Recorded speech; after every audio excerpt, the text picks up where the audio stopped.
At the very beginning of the engaging story, readers are thoughtfully introduced to a place named OJ, which was a truly magical world where people are well informed and delighted that the West's witch has died. Upon hearing this news, there is a joyful atmosphere among the people, and everyone celebrates happily. When everyone gathers together, a good and benevolent witch named Glinda graciously comes here and warmly informs all the people of Gerenia about the sudden and tragic death of the evil witch. This makes everyone very happy. Suddenly, a little girl comes before Glinda and asks whether the good and evil witches used to be good friends together. Hearing this, Glinda gets lost in her old days, and the scene shifts to the past. At that time, animals and humans lived together harmoniously. And animals knew how to speak and help people. After that, we see a governor whose name was... He calmly tells his beloved wife Melina, "I am going out today for the entire day in order to take care of some very important work-related matters that require my attention."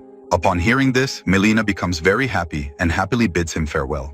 As Governor Throp leaves, Melina calls her boyfriend to the palace. And both enjoy the night fully and spend the night together. After some time, Melina becomes pregnant, and when she tells this news to Governor Throp, their happiness knows no bounds. And after some time, Melina gives birth to a girl. But when Throp sees his daughter, their happiness turns into anger. Because the girl's unusual green skin tone was clearly visible, everyone quickly realized that she did not fit normal standards. Instead, she is truly a demon, and after her birth, everything around her begins to fly uncontrollably into the air, only to suddenly collapse back down to the ground. Throp are extremely furious with this girl, and they have issued a clear directive to ensure she remains distant from them. Following the governor's explicit order, a dedicated woman named Doll C takes the young girl with her, providing her with thorough and loving care over an extended period, and consequently the girl is officially named Elphaba. After some time, Melanie gives birth to another daughter named Nessorosa. She spends a lot of good time with her sister Nysa Rosa. Both of them enjoy spending time together, but unfortunately, no child in their neighborhood liked to play with Nessorosa or with Elphaba. Because Elphaba's skin color was green, children were afraid to come near her. Meanwhile, Nysa Rosa had problems with her legs, so she couldn't walk. Because both have some flaws, they can't enjoy their childhood properly like other children. One day when both are together, the children come near and start making fun of them. Seeing this, Elphaba becomes very angry, and her powers also activate in her anger. Elphaba uses her powers to teach the children a good lesson, and the children quickly run away from here. Upon witnessing the entire incident, Nysa becomes slightly scared and starts crying. Upon hearing about his daughter's death, Governor Throp also arrives here and takes Nysa with him. In the meantime, he neither engages in conversation with Elphaba nor directs his gaze toward her presence at all times. After this, the story is shown 10 years later where we see the college. In this college, students were taught magic. A girl named Galinda also comes to this college to learn magic. Everyone's eyes are on her because of her beauty. And after a while, Elphaba also comes here with her sister Nysa. Governor Throp comes to drop both of them off from the college. And he gives Nysa Melena's last token, a pair of sandals. Melena had died, and now Throp himself was taking care of them. But Throp still did not speak to Elphaba. After this, from the college side, some special people are honored, which included animals. These animals also used to teach in the college. After this, Madame Morale comes to give a speech. She was the one who used to teach magic classes to the students. After the lecture session ended, all the students, they began to start going to their respective rooms for the evening. But just as Elphaba was taking Nysa to her designated room, a girl unexpectedly came and took Nysa away with her. Elphaba tries earnestly to stop her. But when she does not listen, becoming angry, Elphaba uses her powers to spoil the entire atmosphere completely. All the students are amazed when they see it, but then Madame Morabel comes and explains that she was the one who did everything that happened. In this way, she protects Elphaba, and the children, thinking it's Morabel's magic, start clapping. After that, Morabel takes Elphaba alone. She asks with curiosity how you perform this impressive magic, to which Elphaba thoughtfully responds that she genuinely does not know how all of this happened. When I get angry, my powers become active. Morabel was very impressed by Elphaba's power. Therefore, she asks her to learn magic starting tomorrow, so that Morabel can teach her how to control her powers. After that, Elphaba goes to her room, where she meets Glinda. She was also her roommate, meaning that now Glinda and Elphaba would be sharing the same living space together in the same room permanently. But they still don't have much good conversation between themselves yet. Now, all the children prepare themselves and come into the classroom, where they patiently wait until Dr. Doliman arrives, who has come to teach them the subject of science. This class was also being attended by Alifaba and Glinda. Doliman teaches all the children science very well and in a good manner. But still, some children do not enjoy studying with Doliman because they have an aversion to studying with an animal in any capacity at all. Therefore, some ill-mannered and disrespectful children deliberately write incorrect and misleading information on the board in order to belittle Doliman when he reads it. Subsequently, they become deeply hurt and, driven by anger, make the decision to cease teaching the class. Simultaneously, they take the additional step of expelling the children from the classroom environment. However, Alifaba does not leave the class and continues to remain there alongside Doliman. Upon seeing Alifaba present in the classroom, Doliman inquires of her that, "After all, why didn't you leave the class with your friends? Everyone has already gone." In response, Alifaba says that, "I don't have any friends, I am alone." Seeing Alifaba's loneliness and sadness, Doliman extends a hand of friendship towards Alifaba, and seeing this, Alifaba also feels very good. And she also gets a friend in Doliman, and both become very good friends. After this, Alifaba goes to Madame Morabel, so that she could learn some magic tricks from her. Madame Morabel was giving personal classes only to Alifaba. Madame Morabel explains to Alifaba very well. She learns how she can effectively control her power and her magic, but Alphabase's Madame Morabel patiently explains the intricate details well multiple times. Additionally, Alphaba continuously tries her best, but despite her sincere efforts, she doesn't succeed. She fails each and every attempt, which makes Alphaba feel very discouraged and unhappy. Because of failing every time, Alphaba starts to get very angry. And amidst this anger, she gains her powers and her magic becomes active and starts to work. Seeing this, Madame Morabel is also quite happy, and she explains to Alphaba that if you want to control your powers, then you must completely control your anger. Madame Morabel further explains that you need to practice for this.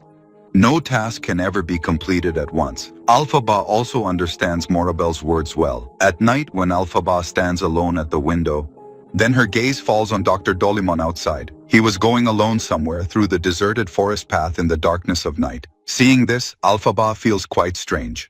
She also starts to follow Dr. Doliman to learn the truth, and then Dr. Doliman goes into a small house. And Alphaba, following them, enters this house, and she sees that many animals have gathered here. In fact, all these animals had gathered here for a special discussion. Dr. Doliman tells his companions that for some time our members are gradually saying, "They are vanishing at an alarming rate. Unless we take swift and immediate action, humans will forcibly evict us from our current location and ultimately cast us out entirely and permanently, for animals to stay with them." Due to this problem, Dr. Dolim held this meeting so that everyone could be alert and come up with some solutions. Throughout the course of this engaging conversation, the various animals present also set their determined sights on Alphaba, which amazes everyone. Yet Dr. Dolim graciously permits Alphaba to come inside. After Alphaba had heard all of the detailed information that had been carefully presented to her, she chose to respond thoughtfully by asking them, "Are humans in fact sincerely trying to drive you out of here?" Dr. Dolim answers in the affirmative, and now Alphaba decides to support them by understanding their problems. After this, the scene shifts. Next, in college, a new boy named Fierro arrives, who was quite handsome in appearance. Galinda was also nothing short of beautiful. But when she sees Fierro, her attraction to him becomes very strong and undeniable. She then confidently approaches him and begins to flirt with him in a charming manner. And she tells him that a dance party has been organized in the college today. "If you want, you can join this dance party and dance with me." For this, Fierro agrees as well. The party begins, and everyone gets well prepared and participates in the party. Not only humans were part of this grand party, but a variety of animals also enthusiastically participated, and together they thoroughly enjoyed every aspect of it. While dancing and such is happening, a good friendship also develops between Fierro and Galinda. Meanwhile, Madame Morabel comes to Galinda, and she gives her a magical wand. Galinda asks the reason for giving it, to which Madame Morabel explains that Elphaba has set this condition, that if she gives her magic classes along with you, only then will Elphaba study with me. I do not want to lose a brilliant student like Elphaba. Therefore, you also come to take classes starting tomorrow. Upon hearing this, Galinda becomes very happy. After some time, Elphaba also comes to this party. But when they see her clothes, everyone starts laughing at her, and they make a lot of fun of her because the way Elphaba has dressed was quite strange and eccentric. Avoiding people's laughter, she starts dancing at the party. And her dance is also quite strange, just like her clothes. Therefore, people start making even more fun of her. Look, Glinda feels very bad, and while dancing she comes closer to Alphaba.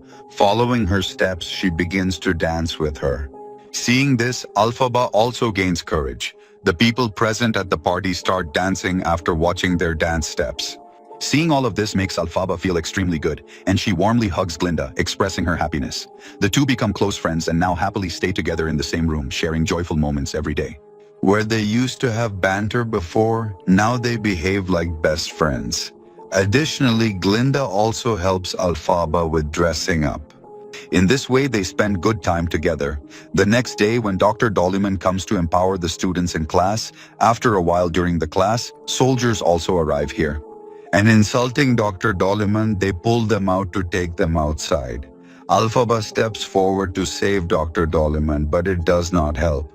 Replacing Dr. Dollyman, a new teacher arrives at the college who had come to teach science to all the students. And along with them, they also bring a lion cub, which was kept in a cage. The teacher treats this child very badly. Seeing this, Alphaba feels very bad for the child. And this reminds her of Dr. Dollyman's words, who had said that if animals are kept in captivity, they would forget how to speak. Upon remembering this, Alphaba becomes increasingly angry and immediately slaps the book forcefully onto the table with frustration. Similarly, the fragrance of these flowers spreads throughout the classroom. And upon coming into contact with this fragrance, all the students and the teacher lose consciousness, which was in a way the effect of Elphaba's magic. But in the meantime, Fiyero recovers completely. Elphaba's magic does not affect him. Because of this, both Elphaba and Fiyero are confused. Fiyero also wanted to free the lion cub from this captivity. Therefore, he makes the conscious decision to support Elphaba, and together, the two of them quickly remove the cub from the cage and leave the college. And while keeping the cub safely confined in a bucket, they set off together towards the forest. Then, upon arriving, they release it back into the wild forest. Both feel quite good and are very happy. After this, we are shown the next day, where a message is sent to the college from the wizard. This message was sent especially for Elphaba, because the wizard also knew that Elphaba was exceptionally skilled in magic, and the wizard was in dire need of securing an artist like Elphaba to fulfill his crucial objectives. Therefore, Elphaba receives a message from the wizard to come there. This makes Glinda and Madame Morrible quite happy as well. Madame Morrible explains to Elphaba that it's the perfect time for you to prove yourself. After hearing Madame Morrible's words, Elphaba becomes fully confident, and she decides to go to the wizard to showcase her skills. Sometime later, the wizard sends a train for Elphaba, in which she could take to reach the wizard quickly. Everyone is amazed when they see this train because it was quite unique. Glinda also comes to see off Alphaba. And seeing Alphaba leave, she becomes a little emotional. Glinda explains to Alphaba that she will no longer be with him there. Therefore, you have to take good care of yourself alone. Alphaba meets Glinda, boards the train, and the train starts moving. But then Glinda remembers the letter, which had to be delivered to the wizard. Glinda quickly runs to give the letter to Alphaba, and tells Alphaba to give it to the wizard. When Alphaba opens and reads the letter, she loudly says to Glinda, "If you want to come with me to the wizard, then come." Hearing this, Glinda immediately agrees to go to the wizard. With Alphaba's help, she manages to board the moving train. Now both are very happy to go to the wizard together. Soon, both reach the wizard. Seeing the beauty of this place, both are left wide-eyed in amazement. They receive a grand welcome in the wizard. After this, both go to the court where there were only monkeys.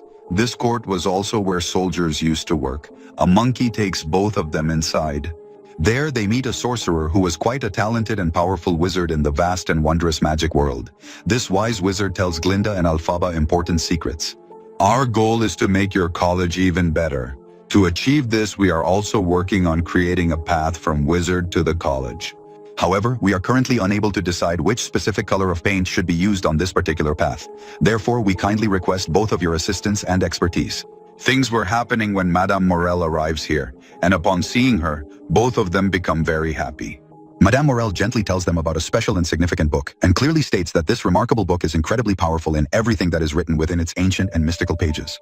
No one has been able to read or understand it till today, but Madame Morel was convinced that she can easily read this book with the help of her powers, so she asks Alphaba to comprehend it to make their shared work significantly easier and more efficient. Following Madame Morabel's advice, Elpha also tries to read this grammar book. Until today, even Madame Morabel had been unable to read this book. But Elpha turns this impossible task into a possible one, and as soon as she opens the book, she begins to understand the words written in it. She easily begins to read this book, even though it was written in a language that is rather different and notably difficult to understand. But Elpha has no difficulty in reading it. Seeing this, everyone is astonished during the reading of the book. The monkeys have to endure a lot of difficulty. The words of this book influence them, and their wings begin to grow, but because of the wings, the monkeys are also suffering a lot. Seeing their distress, Elpha feels very bad, so Elpha decides to ask Madame Morabel for immediate help. She asks for a detailed way to fix them, but Madame Morabel firmly says not to make them as before, explaining that they are entirely fine as they are currently. Elpha quickly steps outside and observes that all the monkeys in the area are suffering the same pain, while wings also simultaneously start growing from each of their bodies. Seeing this, Madame Morabel becomes quite happy, but Elpha cannot tolerate the suffering of these monkeys.